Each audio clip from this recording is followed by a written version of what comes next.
৩৫ বছর পর আজ রাষ্ট্রপতি নির্বাচন, সকল প্রস্তুতি সম্পন্ন সিইসি। কাল সন্ধ্যায় নতুন রাষ্ট্রপতির শপথ জানালেন চিফ হুইপ।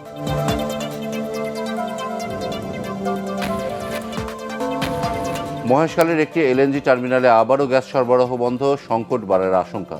বাংলাদেশকে জ্বালানি সহায়তার আশ্বাস কাতারের, দোহায় দেশটির প্রধানমন্ত্রীর সাথে পররাষ্ট্রমন্ত্রীর বৈঠক। দেশ থেকে দুর্নীতি দূর করাই মূল চ্যালেঞ্জ, দুদকের নতুন চেয়ারম্যান। রাজনৈতিক প্রভাবমুক্ত থেকে স্বাধীনভাবে কাজ করার অঙ্গীকার।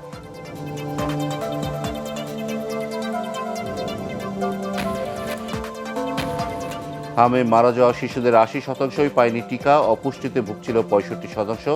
তথ্য শিশু হাসপাতাল ও আইসিডিডিআরবি।